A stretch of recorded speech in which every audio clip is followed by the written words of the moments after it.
Chaque jour, Charles et Carole vous présentent la leçon de l'école du sabbat.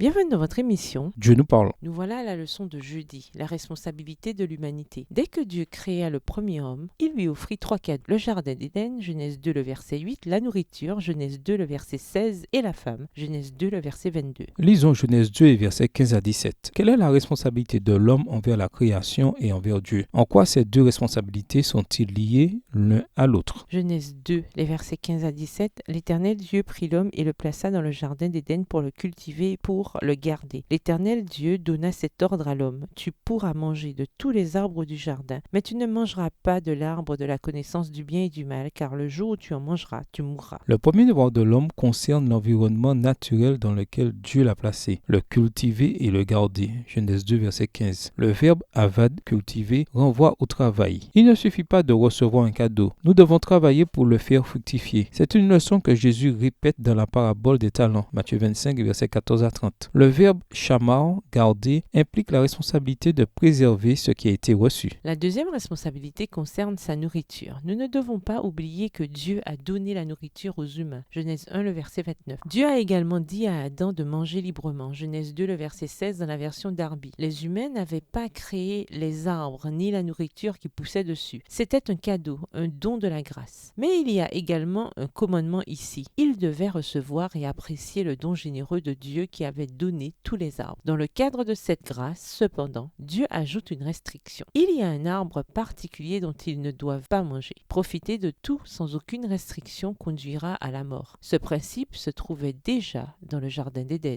et sur bien des plans. Il est encore valable aujourd'hui. La troisième responsabilité de l'homme concerne la femme. Le troisième cadeau de Dieu. L'homme quittera son père et sa mère et s'attachera à sa femme. Genèse 2, verset 24. Cette déclaration extraordinaire est une expression forte qui souligne la responsabilité humaine envers l'alliance du mariage et l'objectif de devenir une seule chair, c'est-à-dire une personne, à comparer avec Matthieu 19, les versets 7 à 9. La raison qui fait que c'est l'homme et non la femme qui doit quitter ses parents est peut-être liée avec l'emploi générique biblique du masculin. Le commandement s'applique peut-être aussi à la femme. Quoi qu'il en soit, le lien du mariage, bien qu'il s'agisse d'un cadeau de Dieu, implique la responsabilité humaine une fois que le don a été reçu. Une responsabilité qui repose à la fois sur l'homme et sur la femme, si l'on veut qu'ils s'accomplissent fidèlement. Réfléchissez à tout ce que vous avez reçu de la part de Dieu. Quelles sont vos responsabilités envers ces dons? Au revoir. Et à demain si Dieu veut.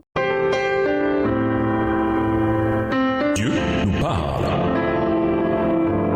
Chaque jour, Charles et Carole vous présentent la leçon de l'école du sabbat.